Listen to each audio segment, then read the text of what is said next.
Join the Multiracial American Coalition for Kamala Harris today. This grassroots group of activists represents intergenerational and intersectional leaders from across the nation.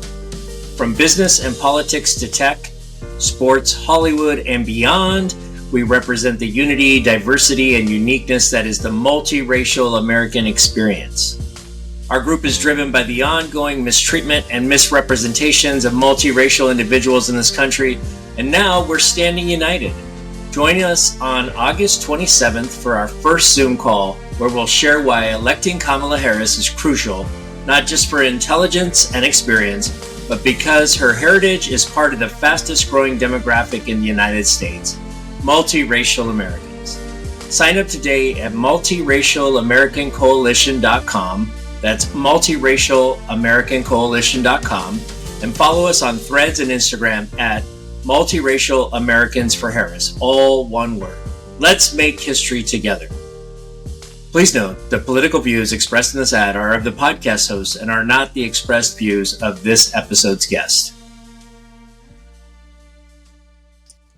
Because I think for many multiracial and mixed race folks, we never feel that we're enough of either, right? We're this in-between middle ground, trying to find acceptance and love from two communities that sometimes are the communities that hurt us the most, right? I mean, I think I've probably felt the most tension from other Latinx and Black people who look at me and they're like, you're not. And they like list all of the reasons why I'm not enough, right?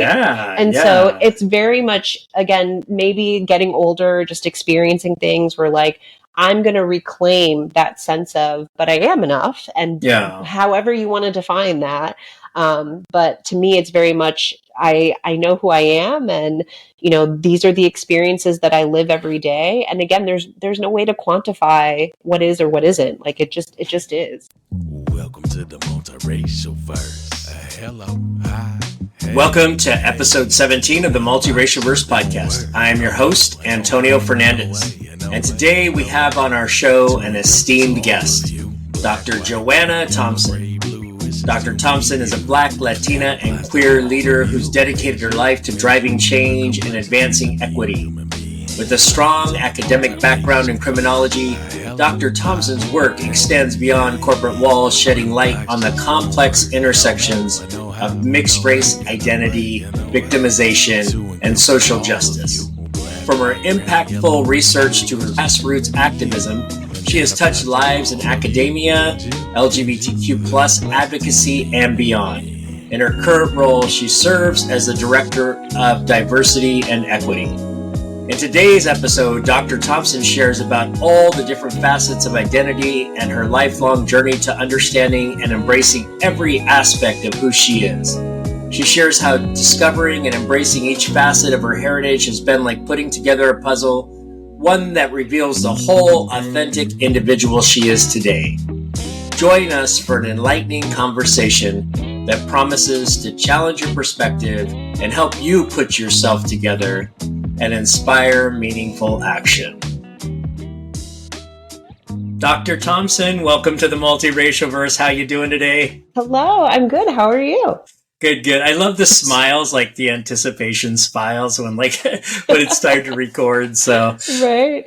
Awesome. I'm so excited to finally get to speak with you. I know we connected shortly after I'd seen that you were going to be at the mixed race. It was like a conference at UCLA. How did you find out about that, by the way? Oh my gosh, you know, it's so funny. The power of technology these days. I actually had received a message on LinkedIn from one of the students who's a part of the group and had just invited me to be a speaker and was just kind of, you know, Googling mixed race scholars and people. And yeah, so I guess I'm a hit on the internet, and I was there. Yeah. Yeah, that's awesome. Because that brings me, you know, to like the beginning of Dr. Thompson's, where, you know, your journey is. Tell us a little bit about your background, your parents' ethnicity, you know, where you were born and raised. Yeah, so I am originally from the East Coast. I'm currently in California. I currently live in the Bay Area, San Jose, Campbell, like around San Francisco, Oakland, excuse me. But yeah, I was raised born in Alexandria, Virginia, which is in Northern Virginia, probably like a stone's throw away from Washington, D.C., across the Potomac River. And then I was actually raised in Rockville, Maryland, which is a suburb, Montgomery County in the DMV, as we like to call it, DC, Maryland, Virginia area. And yeah, my parents are also from the area. So my dad is born and raised Washington, DC. He will tell you that he is a Black man born and raised in like the best city in the United States. Yeah, and then awesome. My mom is actually from Nicaragua, and she emigrated to Northern Virginia with her family around like the 70s. So she was about in high school and has never left. So yeah. Wow. And how did they meet? Are you allowed to share their story if you know? I feel like I've shared it enough that they're okay with me sharing it. But yeah, so my parents are 11 years apart. My mom is older.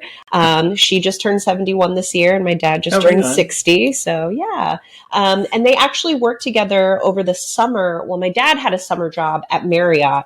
Our family has a very big connection to the Marriott family and the Marriott Corporation, mostly because my dad's mother had worked for the company for almost 50 years. And then my mom worked for Marriott for about 40 years. Wow. And so, yeah, they met kind of one summer. He was, just kind of doing summer work with his mom, and they hit it off and dated for a little bit. And then the rest is history. Oh, right on. That's awesome. That's awesome.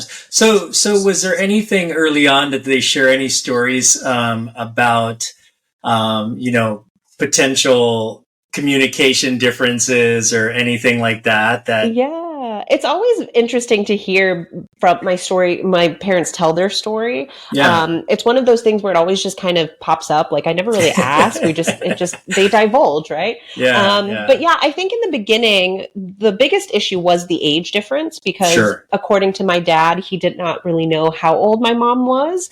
And spoiler alert, she actually lied about her age. Sorry, Mom. But so that was the biggest issue. But then as they got to know each other, the racial ethnic issue did become a problem. I don't want to say a problem, but like a challenge, right? Sure. From my mom's side of the family, being from Nicaragua, being Latina, I think the goal was to marry somebody who is also Latina and be somebody who is, a shared identity. And similar on my dad's side, where even though there's a little bit more mixture on my dad's side, just assuming that he would end up with a Black woman. And so there was definitely I think a level of interrogation when they first started dating of like, what are your intentions? Who are you? Like, what's your background? But from what I've been told, as the families got to know each other, as they got to know each other themselves, it became less and less of a thing. But I think it was always there, right? Like this notion of, you've kind of stepped outside of the community and kind of brought somebody else in. So, and I've definitely experienced that as a kid and just kind of noticing, the reactions or just how people use certain words and things like that, where it's like, oof, like that's kind of, I think, back then they probably didn't find it offensive, but now it's was pretty offensive. So yeah. So what was the community like? What was Alexandra like back then, when they first met and you came about, you have siblings also? I do not. I'm an only child. Oh, awesome. Okay. So then you came about. Yeah. So for reference, I'm 36. So I was born in 1988. And during that time, and even now, I mean, the DC, Maryland, Virginia area is such a melting pot. For those who've never been there, you predominantly have folks who are working in the government and within that kind of like public policy, political sector. And I think that allows for such just a multicultural, multiracial, ethnic community. Growing up in the suburbs of Maryland, I'm grateful that a lot of my friends were from not only different parts of the United States, but different countries. And that was by way, their parents were somehow connected to, a diplomat or diplomacy or some sort of like political, work. So I'm really grateful that I grew up with just kind of really having a lot of different experiences and perspectives in my friend group. And I think I could say the same for my parents in terms of, as they grew their life and kind of, ventured out to be able to make their friends as adults. Many of the people that they know and people that I was introduced to as a kid were very multiracial, multi-ethnic, or at least just representing, it wasn't just Black and Latino, right? Like we knew folks from so many different types of races and ethnicities. So yeah, I'm again, like I really do appreciate having that as a kid, because I think it helped just kind of shape how I ended up viewing the world and going about how I connect with people. So yeah, that's awesome. Yeah. I love that. Yeah, and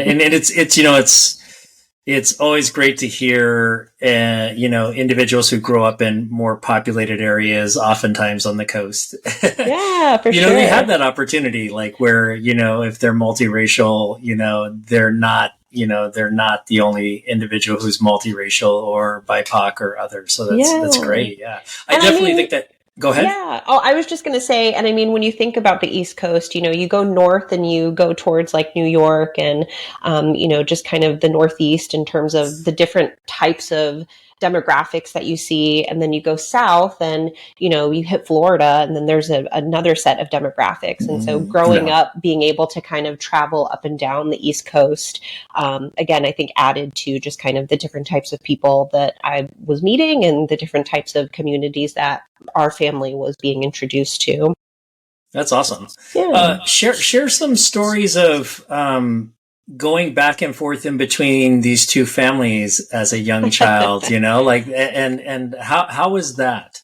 Yeah, it's really interesting because I think a lot of people assume I'm very close to my parents, and I think being an only child helps with that.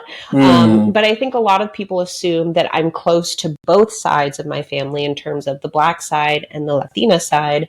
But I'm actually closer to the Black side of my family. So when my mom and dad decided to marry, unfortunately, a lot of my mom's brothers and sisters did not necessarily agree with that decision at that time and kind of just shunned her away and was like, We're not going to associate with you and associate with your children. This was before me. So, if you decide to have kids. And so growing up, I really didn't know a lot about, my mom is originally, like I said, from Nicaragua, and I didn't really know a lot about my Nicaraguan heritage, culture. To this day, I've never been to Nicaragua. And so it was definitely a gap in terms of like really connecting and feeling Latina.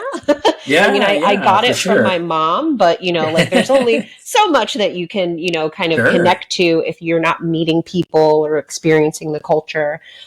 So a lot of my childhood was really spending time with my dad's side of the family, and connecting with the Black side of who I am.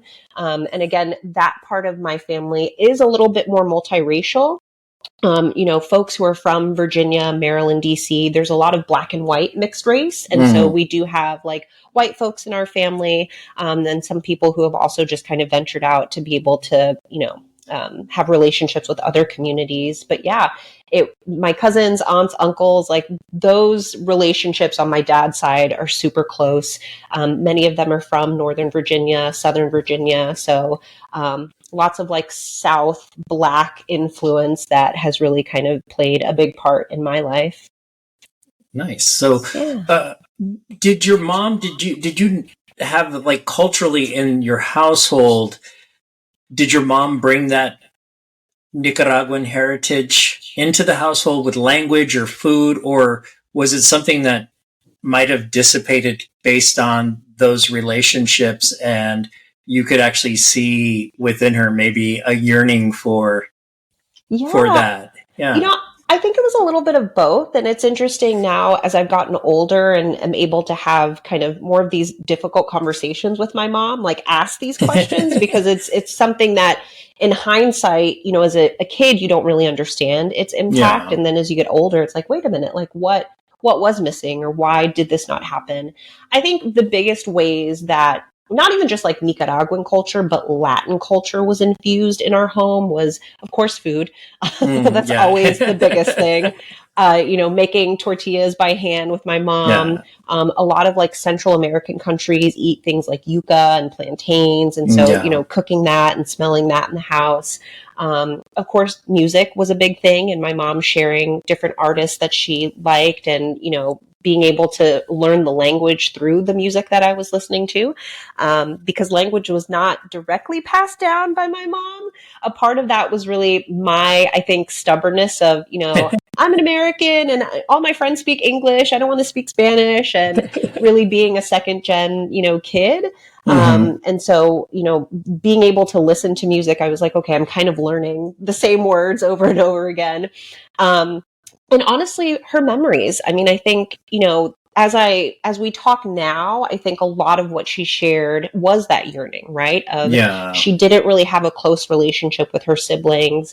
Her mother had passed away when I was about 2 or 3 years old, which was actually like who she was closest to the most. Her father had passed away when she was a lot younger. And so I think a part of her, I don't want to say like neglect in passing the culture, but the fact that she didn't was probably just kind of almost like a self defense mechanism, right? Sure. Where like it may have brought up too much trauma, too many, kind of hard things to deal with.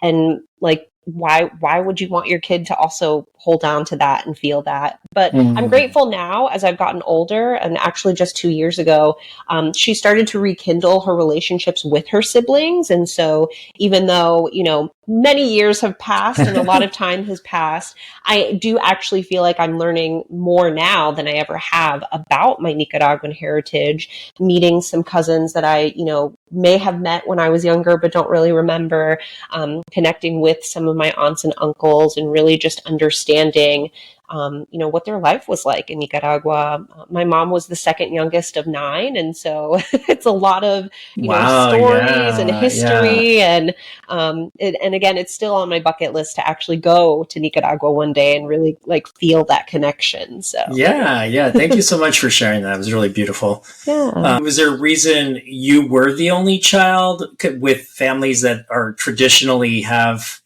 a lot of children? Yeah. I mean, I love it. And anyone who will tell you will be like, yeah, she is the quintessential spoiled only child. My parents are probably like, oh, darn, like we should have given you siblings. But actually it was, and again, Mom, sorry that I'm like telling your whole story, but so my parents, when they first got together in 1983, 1984, they did try to have multiple children. But I think maybe because my mom being older, she did have a couple of miscarriages. Okay. And so after about, I think 2 miscarriages, there was, a hard conversation of like, should we continue? Should we not? And luckily 3rd time's the charm, and that's how they got me. And so I think after going through that, and again, just kind of the challenge of, obviously, having a miscarriage is tough, but more than one is even tougher. It was like, let's just stick with the one. And I'm honestly grateful. I mean, I know having siblings changes, how you, interact with others, but it's honestly like my parents are my best friends. And I think a part of it is because I'm the only child. That's really, I'm glad that really it's cool. just, Thank it's you. just me and them. Yeah. Thank you for sharing that. Was your childhood primarily, in school, like when you went to school, elementary school, middle school, high school, was it in areas where it was pretty mixed? I'm not aware of like there being a huge Latinx population on the East Coast. Maybe now, definitely way more, especially like New York and some of those really, really urban places. But what was it like to grow up? What was the area like? And then the idea that you kind of really not by choice, but more by, the situations with your family's relationships, ended up spending more time with the Black side of your family. Share a little bit about that. So I grew up in Rockville, Maryland. And like I said, it's a suburb, like maybe like 30 minutes away from where I was born in Alexandria, Virginia, in Northern Virginia, and a good like 40 minutes outside of the DC metropolitan area. And it was, a predominantly white suburb, but when you kind of really dig into the demographics, it was pretty multiracial in terms of you had Black folks, Asian folks, Latinx folks, interestingly enough, in kind of like the mid-east part of the country, it's a lot of Central Americans. And I think for me, being Nicaraguan, like it really helped that a lot of the folks that I knew were from El Salvador, Honduras, Ecuador. Like you had, at least in that DC, Maryland, Virginia area, that's what you saw the most. Like I didn't really know a lot of like Puerto Ricans or Cubans or Dominicans. Maybe a handful of folks from Mexico, but it really was, at least during my time growing up in the 90s, very much like a Central American hub. And so if anything, being able to go to different like Latin stores and meet people that I knew were from my part of the country or part of the world, that even though I didn't have that directly from my mom or my family, you know, there was a Latin market that we would always go to and get like pupusas, and we'd, you know, talk to the folks who, like own it and things. So learning by way of those. But yeah, I think for me, again, knowing that my dad's side of the family was one so large and so connected. I grew up with like my grandparents, my great grandparents, lots of aunts, uncles, and cousins on my dad's side. Yeah. And because many of them still stayed in that Maryland, DC, Virginia area, you know, it was just kind of second nature to have holiday parties and, you know, get-togethers, family reunions. Like it was just the norm for that side of the family. And I'm grateful that my dad is also an only child. And so I think maybe a part of it is that like his connection to his family was strong because he didn't have siblings. Like those were his siblings in a sense. And so I think that's why that naturally just, you know, again, it made sense for me to be and feel more connected to that side. And aside from, again, the challenges that my mom had with her family. Sure. But yeah, it was just kind of organic, I guess, the way that happened. Yeah. Yeah. Thank you. Did you say that your mom, was she born here or in Nicaragua? She was born in Nicaragua. Yeah. Okay, and then she had migrated to Northern Virginia, like in I want to say like the mid to late 70s. And how old was she then? I believe she was around a junior, senior in high school. So she spoke primarily Spanish then. That's correct. Yeah. Mm-hmm. And did she share any stories of how long it took her to find a place where she was comfortable speaking English? And yeah, you know, I know that she learned a lot from like her older siblings because the way that it was, I believe everybody kind of emigrated in waves. So like the older siblings came over first and then, you know, kind of set up shop and created stability. I think her mom maybe was in the middle of that in terms of like, now that we have some sort of base, let's bring mom over. And then being one of the younger siblings, she was kind of the last to come over.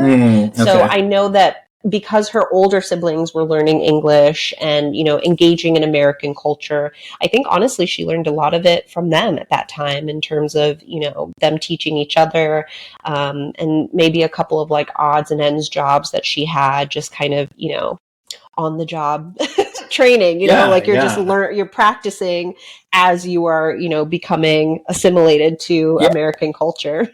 Yeah, definitely.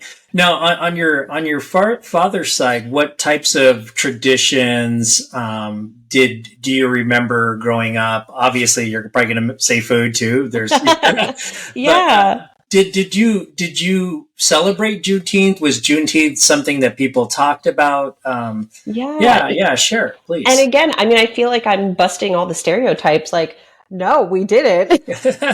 Like, I think a lot of people, you know, when you think of Black culture and Black heritage, I mean, like many other communities, the diaspora is so vast and you know, even to this day, like trying to understand, well, where are our roots, right? You know, we trace back to Africa, but what does that mean? And where are we really from? But growing up, I mean, we were very much like Black Americans. I don't think we really leaned into like the African heritage, but we didn't really, you know, I think a part of it was just, we didn't know. We weren't, I mean, I know I wasn't educated about it. I don't think my parents were. And so there wasn't really any, at least like major tradition, like a Juneteenth or, you know, we're all doing something for MLK Day or something. Like, you know that those things are there.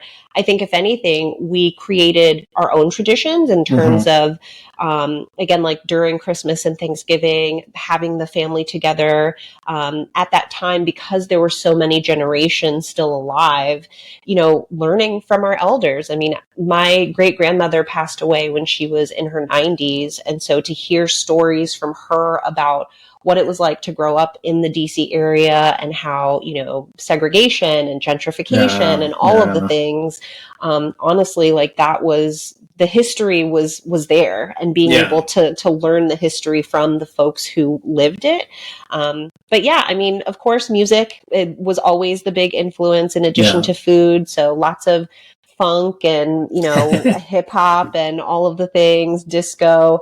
You know, in terms of food, it was very like, who has the best mac and cheese, which is still like a common like fight around Thanksgiving nowadays, because we really do love to eat on the Thompson side of the family. But yeah, I think really just, you know, the generational history with, you know, everybody during that time. I think that was really the tradition, just like hearing stories. Yeah. Yeah. It must have been really, really interesting. How did that impact you? And as you became a teenager and you started thinking about, education beyond high school, was that also something that your parents, was that a option to not go to school? I know it's different among, you know, sometimes immigrant families are like, you have to go to school. Like there's only one way, you know, like what was that like in your house, the education piece? Education was always at the root of the decisions that were made. And even after growing up, learning how, for example, you know, being born in Alexandria, Virginia, at that time, there were certain counties in the area that had better schools. And my parents literally made the decision for me of, we're going to raise our daughter in a county that has the best school system because we want her to have a good education, you know, have opportunities that we didn't necessarily have, because my parents did not go to college. They did not, you know, further their education past like a little bit of community college maybe.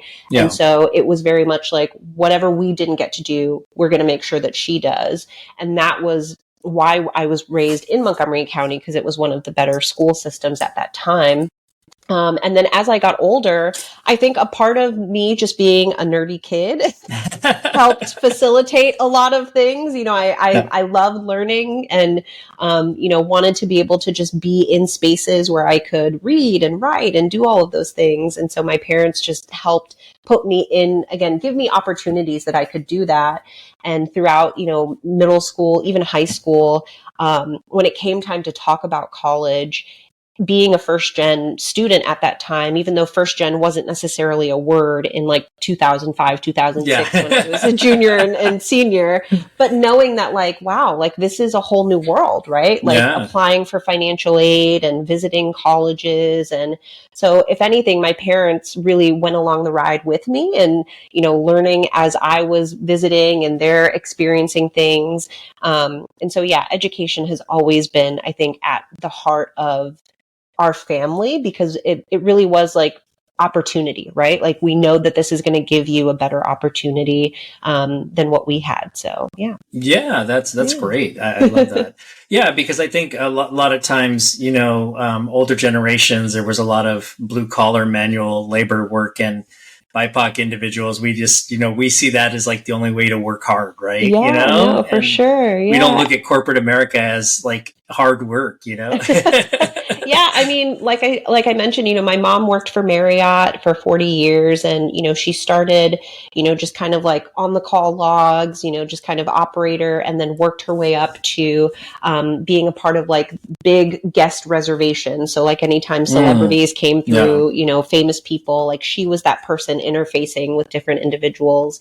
And my dad actually is in the pharmaceutical industry. So he ended up not going to school, but worked his way up in terms of just kind of, you know, learning as he went and, you know, just kind of being in the right place at the right time with certain companies. And so, you know, a part of it was like, yes, you could end up making a life that way. But again, I think my parents were like, but we know that like if you had a degree, it may not be as challenging, or it would be a little bit easier for you. Yeah. So that was always their mentality for me. Yeah, it's great they had that intuition too. They could see the changes before it was like everybody has to have a degree. Now it's like everybody has to have like 2 degrees. Right? So, yeah. Well, I always joke that, I mean, as a PhD, I do have multiple degrees. Yes. I don't think my parents anticipated that. They were like, wait a minute, like just one. I don't know how you got 3. So,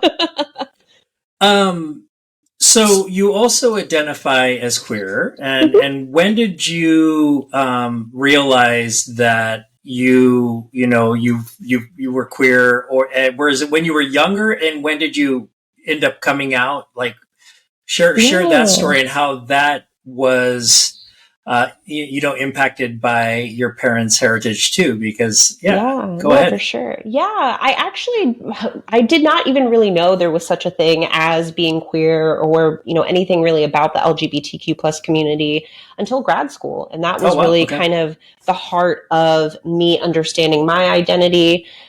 Growing up as a kid, I always joke that whenever there was somebody around, whether it was like a friend of the family or somebody, the way that the Black side of my family would kind of denote somebody was a part of the queer community is that they would say, well, that person's like that, like they're a little like something's different, right? Yeah. But as a kid, you don't know what that means. It's like, okay, exactly. That's nice. Yeah. And growing up, I lived in a very heteronormative household. Very binary, didn't really understand that there were other options to identify not only, your gender, but your sexual orientation. And even through college too. I mean, I did know a couple folks that I went to high school with who had come out during their own journeys in college when we had, kind of all went to different schools.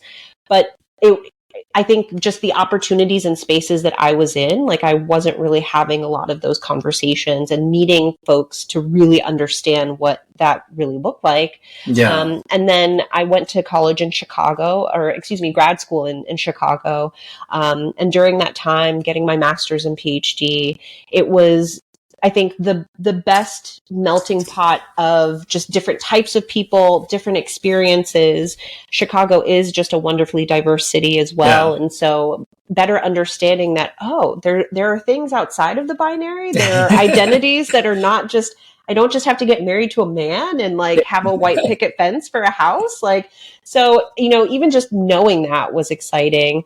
To me, that's how I really have grown into my queerness and really kind of see my queer identity today. Yeah. I love that you did the presentation I watched that you gave at the mixed student conference. You don't exactly use the word, I don't think, in there, but you talk about like showing up authentically. Yeah. And like, you just do, like, I can tell, like, you just do. And, you said that in that presentation too, in a way without saying, I show up authentically, Yeah. Yeah. I appreciate that. So telling your parents, like, was there conversations you had with your parents about your gender identity and your sexual identity? Yeah. I mean, at that time, so this was maybe like 2011, 2012, not even really understanding it for myself and kind of claiming this new label and not really knowing what it meant.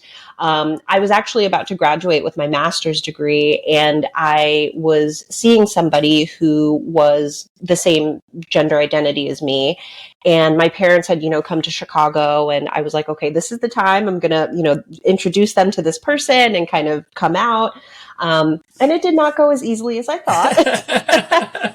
It was definitely a tough, conversation. A lot of, I don't understand. I feel like you're a different person, and just really I think a part of it was the generational gap of even the word, like, what does this mean? And how explain this to me. Yeah. But honestly, I think the biggest challenge from my mom's side, being Latina and Nicaraguan, she's also very Catholic and very religious. And from the religious standpoint, I think that was where I got the biggest pushback in terms of, the Bible says like, this isn't okay and you can't do this. And so, luckily enough, my dad was very much like, I don't get it, but I love you. And whoever makes you happy makes me happy. Awesome. But it was, there were a couple of months there where my mom and I, our connectedness did kind of dissipate a little, because it was very much like I wanted to have the conversation with her, but she was still like, I only see you as the way that I've seen you, right? Like I can't see anything else. And again, the Bible says, and so it was hard for me to engage in conversation when I knew that that was going to be the only response. But after a little while, she kind of was like, similar to my dad, I don't really get it, but if it makes you happy. And so, now that it's been a decade later, I think it's still very much like, I still may not get it, but if it makes you happy, then it makes me happy. So, yeah. yeah. Thank you so much for sharing that. I didn't ask, but within what you just shared, there's also that element of religion growing up into, houses that, are historically, the heritages are steeped in religion. How was that, just to backtrack just a little bit, and how did that change for you? Yeah. So, like I said, my mom grew up very much like a strong Catholic, and a lot of that influence, being in Nicaragua and then coming to the United States, going to church every Sunday and reading the Bible and, just really believing in the Holy Spirit and the Word. Yeah. My dad, however, though, his side of the family, and I think a part of it was directly from his mother, because his mother was a single mom. And so growing up, religion was not as strict. It was very much, if you want to believe, you can believe. But I believe his mother went to Catholic school and just was like, kind of carved her own path, right? Like, I believe in some things, but I'm not going to go to church every Sunday. I'm not going to do, a lot of the daily practices. And so the story is that when my parents met, my mom being such a strict Catholic follower, and my dad being a little bit looser, a part of it was, I think my mom kind of made my dad a little bit more of a strict Catholic, and like, we're going to go to church every Sunday, and we're going to say grace before dinner. But I'm grateful that throughout, at least when I was born, and from both of my parents, probably my mom may not be as happy about this, but it was like, you decide if you want to, develop your own practice that is very much like daily, you're going to church, that's what you want to do. But if not, that's okay too. And so for me, even to this day, like, religion is very much like, I'm kind of like in between, right? Like I have never been the kind of person to go to church all the time. I do when I feel like I'm called to and I need to.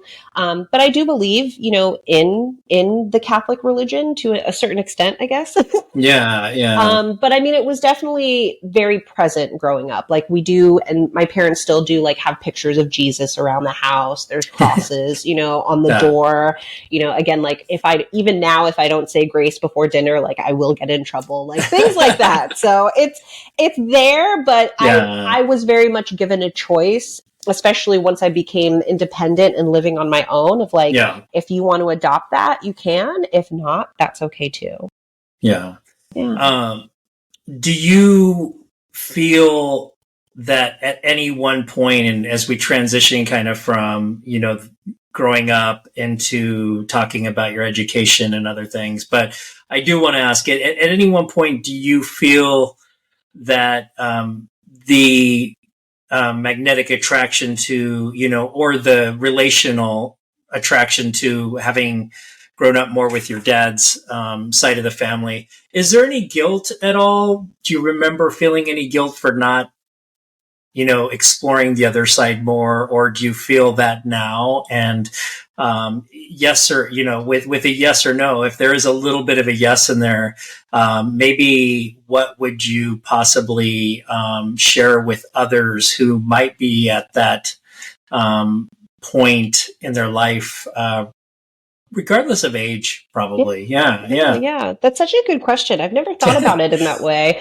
I think for me, I mean, I don't want to label it as guilt, but I've noticed that as I've gotten older, and I mean, honestly, I think once I crossed the 30 threshold, like you have these questions, right? And you start to analyze your life a little bit differently. I think the one thing that I wish I would have done differently is learn Spanish and really have conversations with my mom, really become fluent in the language. Because, a lot of times, unfortunately, the bias is that if you aren't a fluent Spanish speaker, you're not fully insert identity. And exactly. I think a lot of times when I do share that I'm Nicaraguan and people are like, well, you don't sound like it, or like you don't speak the language. And so a part of it is like, I kind of wish that I had asked my mom to really speak to me in Spanish, teach me Spanish. Cause I would, take classes in school and things like that, but it wasn't the same. Yeah. But I think if anything, there's nothing else. I mean, I'm grateful that my mom, shared with me what she wanted to share when she wanted to share it. And especially now that we are in this new chapter of reconnecting with, that side of the family, I'm grateful. But I'm also grateful that I do have such a close connection to my dad's side of the family and who he and his background and who he is. I will say that maybe unknowingly, it has made me closer to my dad, compared to my parents. Everyone knows that I am a daddy's girl through and through. And a part of that may be because I knew him better, right? I knew his history. I knew his family, compared to my mom, where there were so many parts of the story missing that it's well, I don't really know you to that same extent. So if anything, if we were to do it all over again, it would be nice to maybe have some of these gaps that are being filled in now as I'm approaching 40, maybe when I was a kid, and maybe that would have, changed my relationship with the both of them. So, yeah. Yeah. Thank you so much for sharing that. That is beautiful. I was going to ask, because you brought up a great point about the not feeling this enough or that enough, Yeah. And what is your take on what it means to be enough of something? Yeah. Oh, I mean, this is something that I've struggled with my whole life. And I think I probably talked about this during the conference, where even the way that I use those types of words have shifted in my life. Yeah. When I was a kid, it was very much half and half. I'm half Black, I'm half Latina. Or in the 90s, this weird hodgepodge of you're splack or blackish, you're coming up with a whole new word. Yeah. And then I think probably in my academic career is when I really realized, wait, I'm not half. How do you even quantify that, right? There's no way to say I'm 50% this or 20% this. And, growing up in the time of ancestry DNA and all of those other things where it's but people want to know, right? We want the numbers to showcase. And I think a part of that really made me really feel no, I'm whole. I'm all of these things all of the time. And a part of something I was doing recently where I reflected on my dad in particular has always reminded me that you are both all of the time. Ever since I was a little kid, ever since I, even to this day, where it's you are Latin, you are Black, you're a woman, and those things are never going to change. Yeah. But it was never a sense of well, you're only a part of, and you're a part of the way that he shared it with me, it was you're a whole. And so probably within maybe the last couple of years after getting my grad degrees, I shifted the way that I identify. Instead of saying half Black and half Latina, I say I'm Black and I'm Latina. And a part of that is to also reclaim this sense of I am enough of both. Because I think for many multiracial and mixed race folks, we never feel that we're enough of either, right? We're this in between middle ground, trying to find acceptance and love from two communities that sometimes are the communities that hurt us the most, right? I mean, I think I've probably felt the most tension from other Latinx and Black people who look at me and they're like, you're not. And they like list all of the reasons why I'm not enough, right? And so it's very much, again, maybe getting older, just experiencing things where like, I'm going to reclaim that sense of, but I am enough. And however you want to define that. But to me, it's very much, I know who I am, and, you know, these are the experiences that I live every day. And again, there's no way to quantify what is or what isn't. Like, it just is. Yeah. No, that was awesome. Like, that was like the mic drop question, but we have a lot more to talk about. So thank you very much. I really enjoyed the reclaiming the I am. And I listened to, if you're on Instagram, Dr. Jen, psychologist, she's awesome. Like, I had her on, and she talks about that whole number thing and how, you know, parents need to really be mindful of using things like that with their child, because then their child starts to look at themselves as not a whole presentation of a human being, you know? Yeah. So exactly. I love what you said, reclaiming the I am. That's a t-shirt thing. I know, right? So let's transition really quick to what did your friend groups look like? Did you gravitate as you were a teenager, high school, and going into college to a particular groups of individuals? I mean, I think, again, living and growing up in a place that was so multiracial, multi-ethnic, multicultural, my friend groups have consistently reflected that diversity. You know, I've never really had a group of friends that looked the same. And a part of that, even as I get older, that homogeneity, it's like, oh, like, why do I want to hang out with people that are just all thinking the same, doing the same, right? Like, I value the perspectives and the experiences, and even just the way that we all have, you know, self-defined our identity in different ways, being around folks who have, if anything, like, that's the homogenous part, right? That we all believe in the power of diversity. But yeah, I mean, even as a kid and growing up, like, and I think that also shows the beauty of being multiracial, where we're able to kind of just ebb and flow between different groups, right? Where people don't necessarily know what the heck I am. So it's like, you're just going to be a part of everything, right? So, and honestly, I think that's just naturally worked in my favor, where it's like, I can get along with anybody, whoever you are, because a part of it is like, I'm so ambiguous that it's like, okay, come hang with us. It's definitely like, talking about, you know, the friends growing up, you know, always wanted to ask, like, what did you think about, like, what I was like? You know? No. And I mean, it's one of those things, looking back on it, understanding now the microaggression of, like, every time somebody asked me, you know, like, what are you? But really, what are you? But I mean, thinking, you know, again, like, being a teenager, being a kid, I actually did not know anyone else who was mixed race, besides one other kid that I grew up with, and she was black and white, she was, I think, Latina and black like me. But even just meeting other multiracial, like, actual individuals who were mixed race, I mean, that didn't even happen until maybe college or grad school. So it was, the concept of mixed race was so new to me that it wasn't, and it honestly, it was just unknown to me growing up. Like, to me, it was just, well, this is my norm, right? This is my reality. There's no word for it.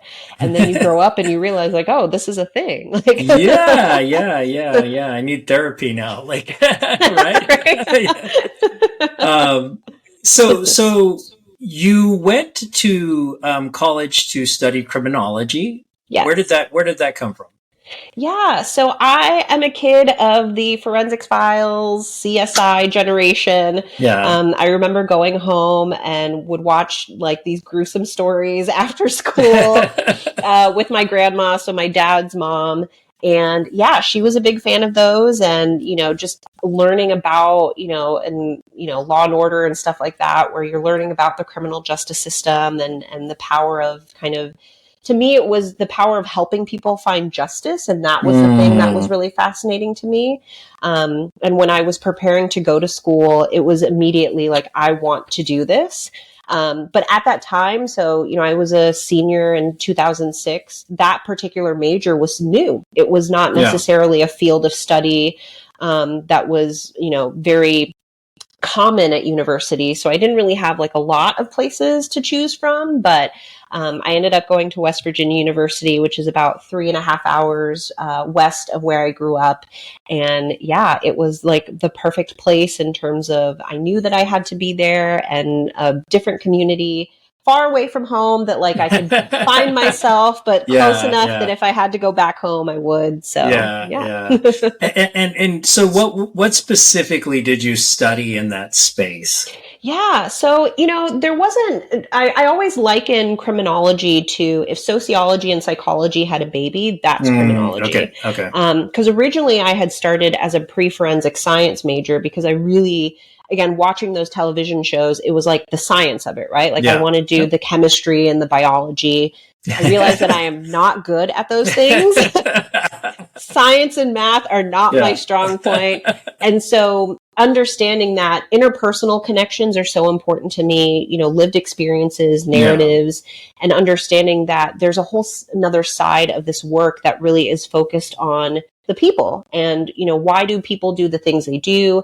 How do we change the system? Because the criminal justice system obviously needs to be reformed in so many ways. And so that was really where, my, I guess, love for the work really started. And it was all over the place. At one point, I was interested in hate crimes. At one point, I was interested in like just kind of the typical like policing and corrections. It honestly wasn't until grad school where I found out that, there's this whole thing about identity, and I can learn about, interpersonal violence at the heart of identity and intersectionality. And that's when I found out about, the critical mixed race studies and all of that, and being able to really use that to inform not only my continuing journey of learning about myself, but learning about others and connecting to other folks who are mixed race and understanding their, highs and lows of what it means to be mixed race. So, yeah. What were some of the things that you learned about that? Is there anything that you learned about that like blew your mind in that space about mixed race or multiracial individuals? Yeah. I mean, I think a part of it, especially during my doctoral research, is that we all have so many similar experiences. During my PhD, I had surveyed, students at the University of Illinois at Chicago, where I went to, and then I was lucky enough to interview about 12 students. And even though we all had different racial backgrounds in terms of like the mixtures of what our identities were, our stories sounded so similar. And every time I talked to somebody, it was like, you too? Me too. And it was just like time and time. And so it was quite comforting to, feel like, oh gosh, like I'm not the only one. But I think, looking back at it, and even as I continue to connect with mixed race folks, I think just the depth of the mixed race identities, right? That like you're not only learning about the people, but migration patterns, you're learning about, colonization and how the history has brought this country from this part of the world to this country. And so I think that honestly has been fascinating for me, where it's like, wow, like sometimes I'm like, how did your parents meet? Like it's like polar opposite sides of the world, and they've created this human. It's like, how did that happen? So I think that's always kind of cool, of like when you hear the countries that people represent, it's like, wow, like that's really neat. That's, I think, just, it's funny, like, my awareness was just raised by the human experience just when we started off our conversation. Like you said, there's a lot of things that are very similar, experiences that we go through, just tinged a little bit different because of our backgrounds. But really, it's interesting. That's why I'm doing this, like I love hearing like people's stories. And so your story takes you in your grad program to Leeds to do some studying. And what did you find out over there, that in relationship to your studies, but also in relationship to like, how do people in England or in foreign countries like look at multiracial people or, what multiracial people exist in these countries, Right. Yeah.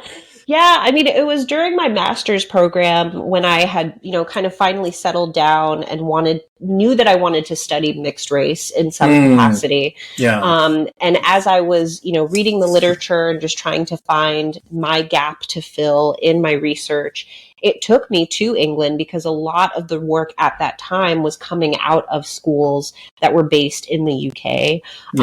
And just a lot of scholars who self-identified as mixed to some capacity.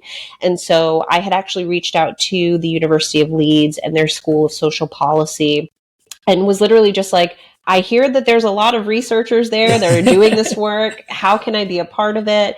And so I only spent a month in Leeds, but It was a very fantastic month to be able to just, it was my first time leaving the country, my first time experiencing, again, like a different type of mixedness. And one of my dissertation committee members who was a part of that program at the time, she identified as Black, Jamaican, and English. And so even just kind of, again, learning that migration and kind of the history of how different folks ended up in England was fascinating. I think the most interesting part of my time was, like, there are obviously Black people in England, but and that I felt actually a very strong connection to. It was the Latin part of me that shifted, because most of the Latin folks that I had come across were from Spain, Portugal, which is like a whole different world compared to Central America. Or had migrated from South America. So I met like a lot of folks from Colombia and Peru. So to be in a space where, like, for the first time, I felt like I was the only one. I was the only person who represented a country. And even when I would talk to people, they would be like, wow, like, where is Nicaragua? like what is this? And so that really kind of defined my time there in terms of, there was always this history of like feeling disconnected from my Latin history. And now it's like, wow, like I'm really like feeling the disconnection. But honestly, it was great just learning again more about the ways in which they defined mixed race. So mixed race was pretty much like the word that was used. Obviously there's multiracial. At the time, biracial was still like a very big thing. And so a lot of people were using that terminology. But a lot of the work around census and the way that they collected racial ethnic identities, they would actually provide at that time a list of the most prominent mixed races. So when you're taking the census, I think the most common was like Black and, UK English. I think there was like a big contingent of like Black and Asian and like Asian and English. But you had to choose from those options. Obviously here, at the time we were still other, and so there wasn't really an option, but it was fascinating to even see that level of visibility, right? Where it's like, wow, like they're actually, at least they see some of the identities, right? And they're providing that and trying to get information and data about that. And even just reading, like local newspapers and things like that, they would make it very clear, like if something happened that this person was, a mixed race Black fill in the blank, or a mixed race English fill in the blank. So that visibility was something that, not that it wasn't happening in the United States, but it felt more visible. Like I honestly felt more mixed race going to England than I did here. I have heard that too from people. More like the individuals I've spoken to from Europe, that like we make a much bigger deal of the race thing than other countries do. Other countries have this like respect thing across, oh yeah, you're these, different races. And even I've learned that in some of the schools over there that, if you're, X background and race, that they set up a tutor for you to maintain your language so that you have that connection to your language. So I mean, at that time, I was like on a quest to like go to all of these different countries and, you know, better understand a multiracial perspective. You know, I think one of the places that I really wanted to go to, but still haven't been to, is Brazil, and understanding, you know, the impact of colorism, and even now, like just the indigenous populations in certain areas where that has crafted, you know, how we talk about mixed race, and how, especially from an American perspective, like the anti-blackness that we see is so common no matter where you go. But then when you do kind of add in different identities, again, like it may look different, but a lot of the common, you know, themes that we see are everywhere. So So what did you do with your degree? What did you end up? What did you end up getting your degree in, and what did you end up doing? So all of my degrees, my bachelor's, my master's, and my PhD are in criminology. So I like to think that I'm a criminologist by trade. And honestly, that, like I said, you know, that was always a part of my interest. But funny enough, I don't probably use it as directly as I thought I would. You know, around the time that I was finishing my degree, I really was wanting to stick to things that were victim violence focused. And so while living in the city of Chicago, I had the opportunity to work for an LGBTQ plus community center called Center on Halsted. And for about like a year or two, I was a part of their anti-violence project, which is a very prominent organization that has chapters across the United States that focus particularly on LGBTQ plus hate crimes. And so being able to just use my degree in that sense in terms of violence, you know, just advocacy, and being able to really kind of be a step ahead on like legislation, policy, community engagement, things like that. But then I ended up learning more about DEI. And I think, you know, this was around 2016, 2017, when a lot was going on and still going on, and understanding that I think for me, the common thing has been identity, and really how am I using my degree to better understand identity, to better understand lived experience at the intersection of justice and really doing right by people. And so once I really kind of understood, oh, there's this thing called social justice, and I can, you know, venture outside of academia, and I can venture outside of even just like policing and just the typical criminal justice. Excuse me, that's when I really learned more about like racial equity work, you know, being able to create spaces that are inclusive and accessible to the different communities.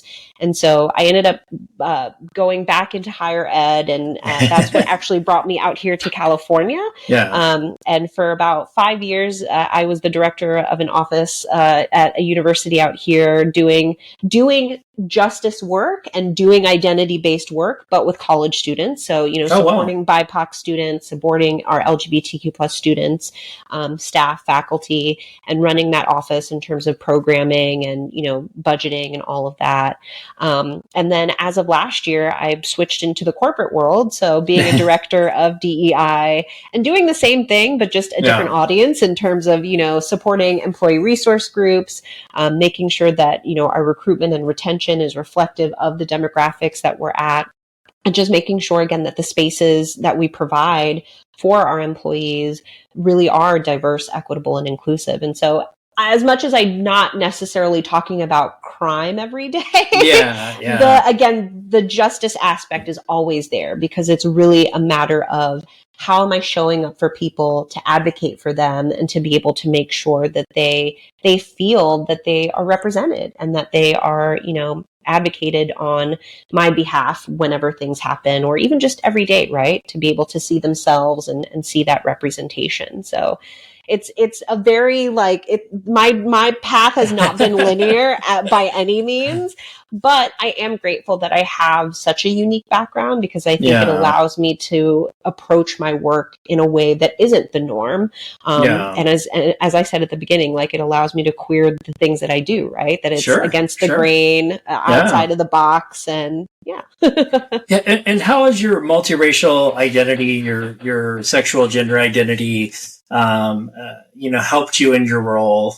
Yeah. And along with that too, with DEI being in this interesting space right now of change, a lot of change, what are your hopes for DEI, and where do you see multiculturalism, multiracialism fitting into the evolution of the DEI space? Yeah. I mean, to answer the first question, I mean, I am a big believer and just a big advocate and proponent of authenticity. And the way that I show up to any space about anything, whether it's work or personal, you're going to get Joanna, who is a Black, Latina, queer woman all day, every day. Yeah. And, when I do trainings or workshops or, have like really difficult conversations, I make that a point because those are parts of me that some of those parts of me, I cannot change. Sure. The color of my skin is the color of my skin. The way that I, present is the way that I present. And that has its ups and it has its downs. But being able to be honest about that, I think has really made me successful because I'm not beating around the bush. I'm not shying away from, the difficult things. The world is difficult enough. The last thing we need is to, not be as honest with each other.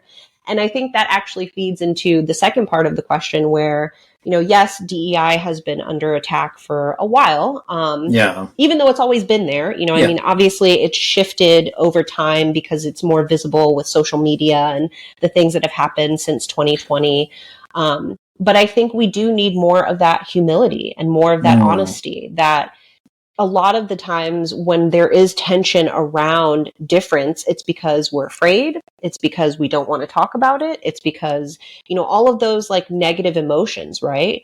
And then many of the conversations that I've had with individuals in higher ed, outside of higher ed, in my current position, once you get over that hump of realizing, oh, wow, I can have these conversations without being afraid, or have a conversation with somebody who's also afraid, and we relate to each other, being honest, being vulnerable, asking questions. It opens up a new door. And for me as an educator, I always call it the light bulb moment. You see something kind of spark in a person where it's like, oh, like that's what that means, or that's what, this feeling is. And I mean, it's not easy, right? This work is complicated and it's layered and it's difficult. But it's meant to be that way. And I think if we just lean into that discomfort a little bit more, I tell people like, it'll be worth it. Like there's so much power in diversity. And I mean, not just the research, right? But like, if you really look at bringing different types of people together and uplifting, particularly those of us who are multiracial, multicultural, where we're the best of so many different worlds. Like there's beauty in that. Like there's so much positivity and opportunity that, why wouldn't we lean into that? And these days and ages, it's like, I think it's like the Time magazine article that came out like in the 90s where like by this certain year, everybody's going to be mixed. Yes, they had a picture of that person on the front of it. Yeah. And I mean, honestly, we're getting there, right? We're like, there's so many people who are multicultural, multi-ethnic, multiracial to some degree. It's something that we shouldn't, shy away from or stigmatize anymore. Like it's 2024. Like this is the world we live in, right? People are coming and going and connecting in so many different ways. Let's highlight the beauty and the positive in that, not necessarily, continue to perpetuate the trope of it's just a terrible existence and I'm, in between worlds. Like it's actually pretty amazing. Yeah, that's awesome. I love it. And your place of work, it sounds like they have found like an amazing person to fill a very important role, which I advocate that every company has a space like that. So if you're out there and you're thinking, and you're in a company and you're thinking about changing it, don't. Right? Yeah. And I mean, again, it's one of those things where, I mean, with the upcoming election, who knows how all of this work is going to change. Yes. But I try to keep a positive outlook and a positive, mindset that this work is going, no matter how difficult the landscape becomes, if anything, that makes this work even more important, right? To be able to continue to advocate for multi fill in the blank, to advocate for different minoritized communities, because we're always the ones that feel everything the most, right? Yes. So, yeah, for sure. So I didn't ask you, was there an spirit of an activist in either of your parents, or where did that come from? I love these questions because it's like, I literally was just having a conversation with somebody the other day where I'm like, where did I get these characteristics from? Honestly, I think if I really think about it, and again, no shade to my parents, love y'all, I don't think I got it from them per se. I mean, my mom, again, being a very religious person, I mean, that's probably like her thing, right? Like if she's going to go to bat for something and be an activist for something, it would be that. I think for my dad, he's very much like he's a very humorous person. Like he enjoys laughter and just comedy and making people feel good. And I think my love of helping people has honestly come from both of those, where it's like they've just wanted to be people. And I get that. But I think my activist spirit honestly comes from my grandmother on my dad's side. So growing up, I was closest to her. As I mentioned, my mom's mom had died when I was probably like 2 or 3. So I don't really have too many memories of her. Yeah. But my dad's mom passed away when I was about a junior in high school. So I had most of my life with her.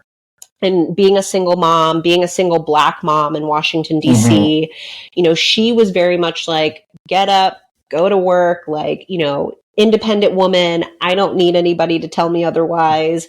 And I truly believe that a lot of just kind of the way that I carry myself and the way that I have grown into the person that I am today, I get from her. And that, she was very, again, about helping people as well, being unapologetic and being, very authentic. And so, yeah, I think I get it from her. Love it. That's so awesome. Yeah. I ask everyone, what's your recipe for world peace? Yeah. Such big questions, like so philosophical. I'm like, oh my gosh. I was trying to think about like what would be a good answer, and like not like a kitschy, like cliche or cliche answer. I'm going to go back to the comment that I made about humility and authenticity. And I think that's not necessarily the recipe, but it's a part of the recipe. Yeah.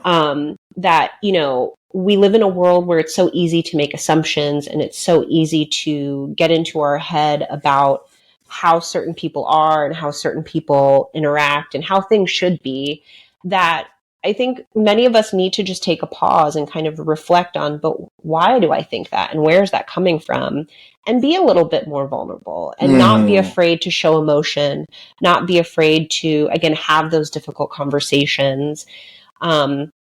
And understand that that's a part of the process, that, it's the speed bump that we all have to go over. And I think a lot of people try to get around it, right? Like, how can I figure out, and especially something so big like world peace, like, how can I be conflict adverse? And sometimes you kind of have to go into the conflict, right? And I mean, I say this as somebody who is kind of conflict averse, but sometimes you just have to, kind of go through. And I think, again, if we as a people were more willing to do that, and especially do it together, it would feel so much more, again, authentic and better, because it's like, I know that if I'm going to put myself out there and you're going to put yourself out there, if we both fall, we're going to catch each other, instead of feeling like I'm going to put myself out there, you're not. And then if I fall, I fall. Right. So just having more of that humility and authenticity and vulnerability, I think would go such a long way.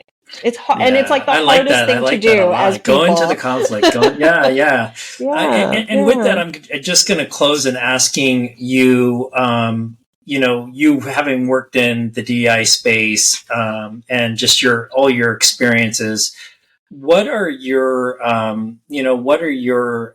ways to create safe space, or do you call it courageous space, or whatever you call it, for people to have these conversations? Because there might be, and they work for any type of conversation, I think, including like, our intimate relationships or other things. What are some tips you can give to individuals to have, conversations in these areas where they're walking into the potential conflict? Yeah. I always like to call them safe and brave spaces, Okay. because it does take a level of bravery to be able to, to say something or do something. And not all of us have that at times or feel it. And also knowing that not all spaces are safe, right? That there are some spaces that are just created to be the opposite. But to help craft those safe and brave spaces, things that I've learned, sometimes the hard way: active listening.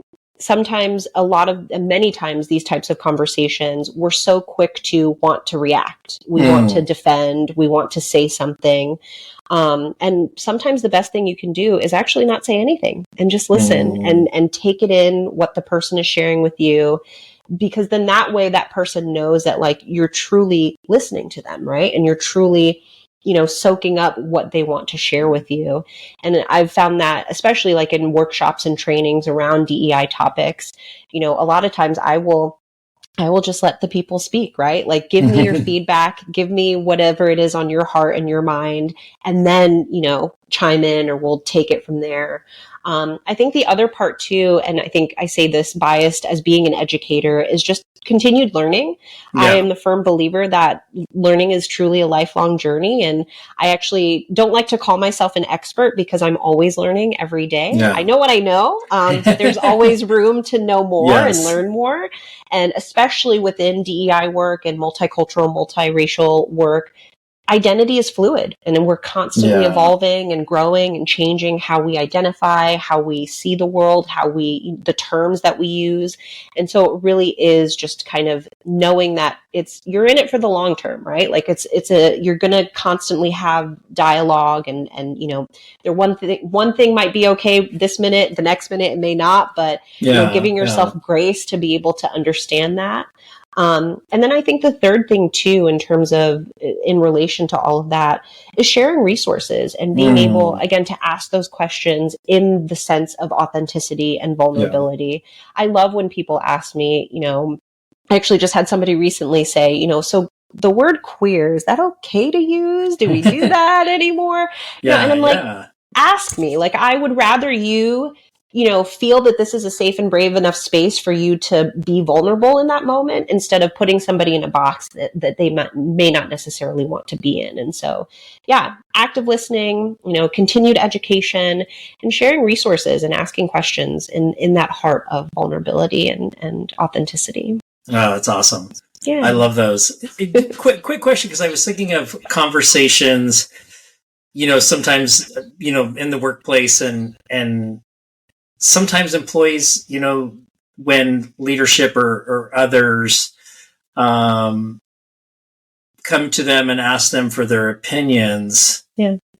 You're in that space probably when you're in the DEI space, asking, employees, about their experiences and other things. And somebody gets, I guess, like they open up in a way that seems angry.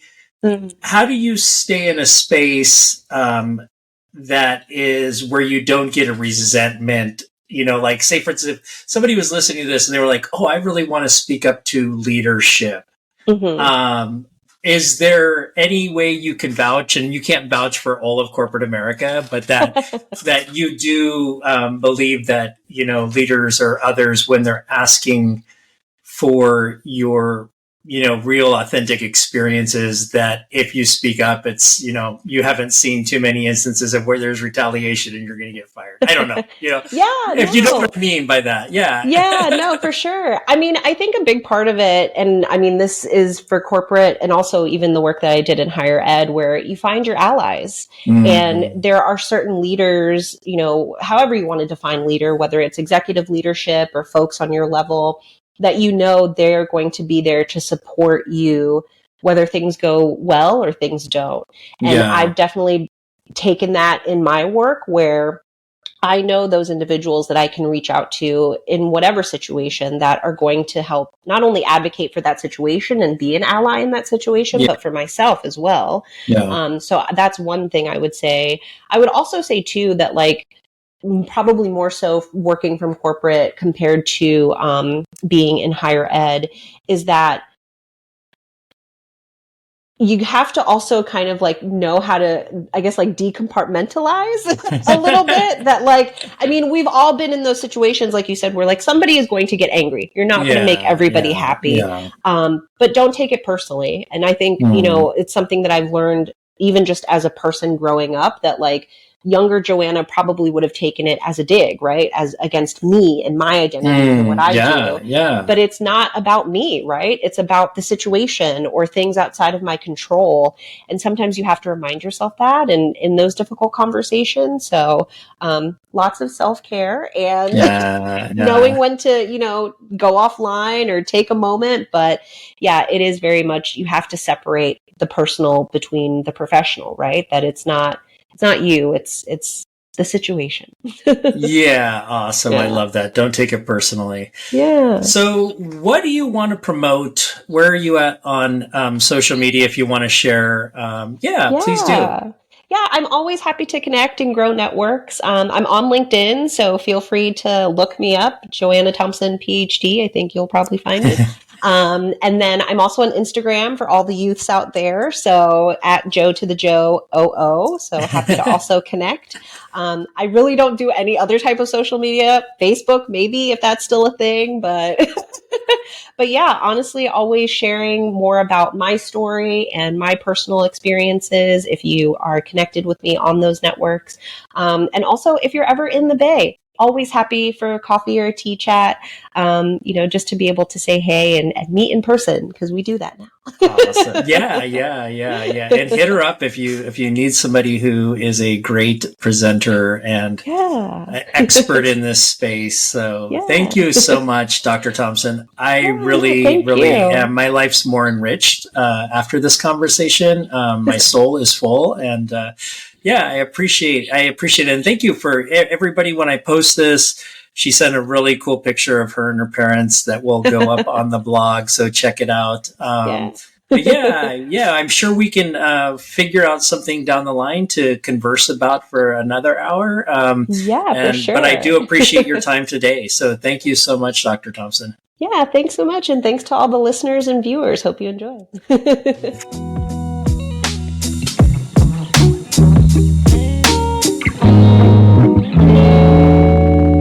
Thank you for joining us for the Multiracialverse Podcast. My name is Antonio Fernandez.